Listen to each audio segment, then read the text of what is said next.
Pada tahun 1997, Bendungan Sapon hanya berupa free intake. Belum dibangun bendung karena air masih tinggi sehingga dapat langsung mengalir ke pintu irigasi. Kemudian pada tahun 2005 mulai dilakukan pembangunan bendungan. Pembangunan bendungan tersebut dilakukan karena adanya proses pengambilan sedimen atau galian pasir sungai besar-besaran yang mengakibatkan turunnya dasar sungai sehingga tidak mampu lagi mengalirkan air ke pintu irigasi.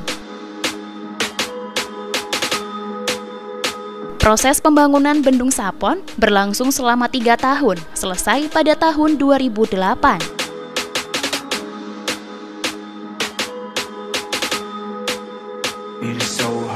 Irigasi Sapon mengairi lahan seluas 1.853 hektar yang bersumber dari Sungai Progo. Irigasi Sapon mengairi 3 kecamatan, yaitu Kecamatan Galur, Panjatan, dan Lendah, serta 15 desa. Kelompok yang terbentuk di wilayah Sapon sebanyak 38 kelompok P3A dan 2 kelompok GP3A. Pengurus kelompok P3A dibentuk dan dikelola langsung oleh petani. Petani mengatur sendiri jadwal pengairan dan persawahan mana saja yang akan diairi.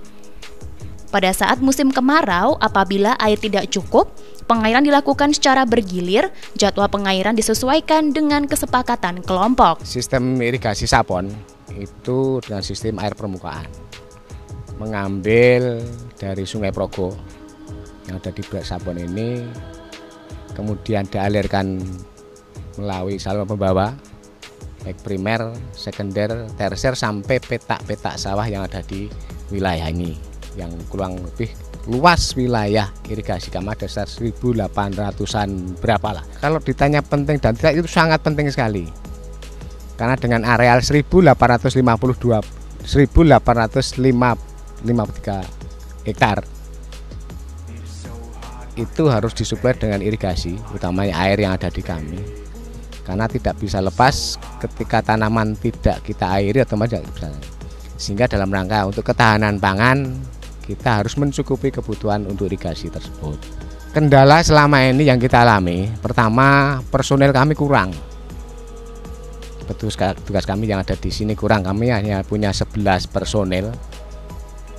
Kemudian kita juru tidak punya.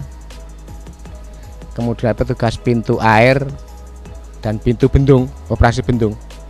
Karena bendung besar ini idealnya paling tidak 2-3 personil, kita hanya ada 1.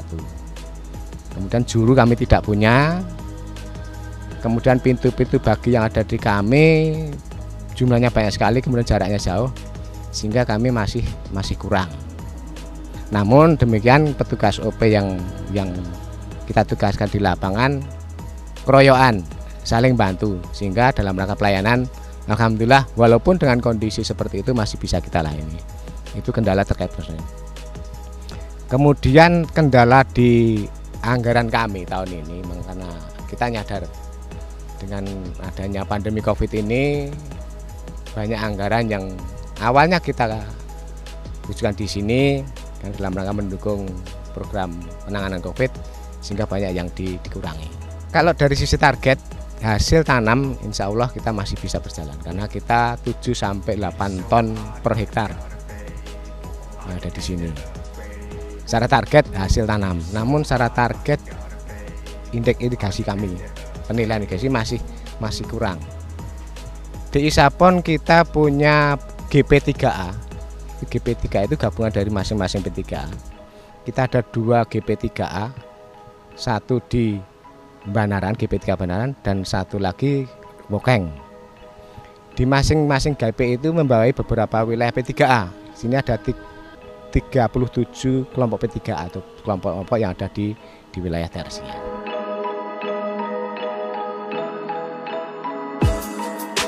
Kegiatan operasi dan pemeliharaan dilaksanakan oleh petugas OP meliputi pembagian air irigasi, pembagian air malam hari, pengaturan pintu air di musim banjir, dan kegiatan pelumasan pintu air. Lalu ada pemeliharaan rutin gali walet atau sedimen dengan eksavator di saluran pembuangan ceme. Kegiatan ini dilaksanakan karena ketika musim kemarau, aliran air terhambat oleh sedimen, dan ketika musim hujan, air meluap ke sawah karena aliran tidak lancar. Kemudian ada kegiatan pemeliharaan rutin gali walet dengan memberdayakan masyarakat, dengan tujuan aliran air lancar sampai hilir dan masyarakat tani bisa memiliki kesadaran untuk menjaga saluran irigasi. Selain itu, masyarakat di sekitar wilayah irigasi Sapon juga melakukan pemeliharaan rutin babat semak agar tidak menghambat jalannya air. Alhamdulillah, petani sangat merasakan dengan adanya irigasi ini. Karena itu akan meningkatkan produktivitas hasil pertanian daripada yang tanpa irigasi. Kendalanya, sekalipun ini saya bicara dulu yang ada di kaitannya ya, sekalipun Bendung Sapon itu memang dirasa sudah cukup airnya, namun demikian karena bangunan ini ada yang perlu direhabilitasi, sehingga kendala ini kami rasa masih banyak sekali, terutama bocoran-bocoran yang ada di lingkungan saluran. Terus kedua kalinya banyaknya sampah yang melimpah, sehingga ini sangat memberatkan bagi teman-teman OP yang setiap harinya harus mengangkat sampah yang ada di lingkungan irigasi itu sendiri. Upaya yang dilakukan masyarakat sini antara lain, kalau kami ambil contoh misalnya di masyarakat Keranggan, ini sudah membuat pengumpulan sampah, di mana warga untuk bisa mengumpulkan sampah dan diambil oleh petugasnya dan diminta untuk memberikan imbalan setiap bulannya itu sekitar 20.000. Ini kami rasa sangat mengurangi, namun demikian masih banyak juga di desa-desa yang lain yang sampai sekarang ini belum ada upaya seperti itu. Sehingga ini kami rasa masih perlu sekali adanya perkumpulan-perkumpulan atau kelompok-kelompok yang bisa menampung sampah untuk bisa dipilah-pilah, sehingga itu akan mengurangi kekotoran yang ada di lingkungan irigasi itu sendiri.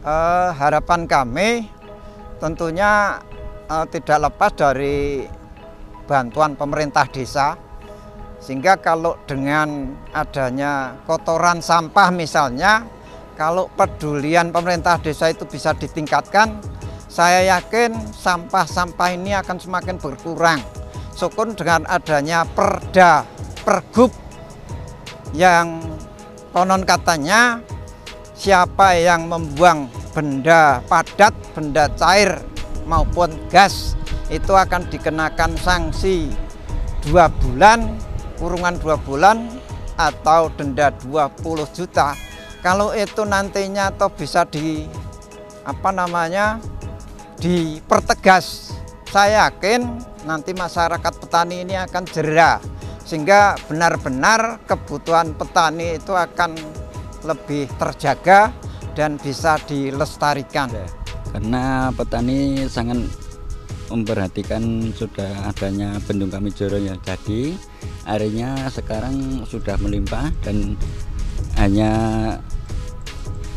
awal-awal ini kan Kamijoro Makambulan baru diperbaiki, ini enggak masalah, dari bijinan masih mengalir. Dan yang perlu nanti kalau sudah jadi, kalau petani di Kejelik Pitu itu kan ada 3 GP3A itu namanya, yang hulu itu tadi yang di Kamijoro itu, yang sini Kamijoro Kejelik Pitu ke barat itu pijaran kanan, yang tadi Pak Parji itu pijaran kiri. Dan sangat membutuhkan sekali karena air yang mengalir itu sangat diperlukan oleh petani supaya meningkatkan hasil produksi dari terutama padi. Kalau di sini kan biasanya tanam MT1 itu biasanya air sudah mengalir mulai bulan September itu mulai tanam padi. Kendalanya waktu ini petani mengharapkan supaya OP itu ditambah, dan kalau air mengalir itu supaya dijaga tiap pintu. Jadi intinya kalau tidak dijaga tiap pintu itu ada petani yang nakal, itu bukan haknya, itu nanti dialirkan ke sawah lain begitu. Nah, nanti saya mohon itu sama Pak Parji tadi itu OP ditambah supaya tiap bendung atau tiap pintu itu ada yang menjaga.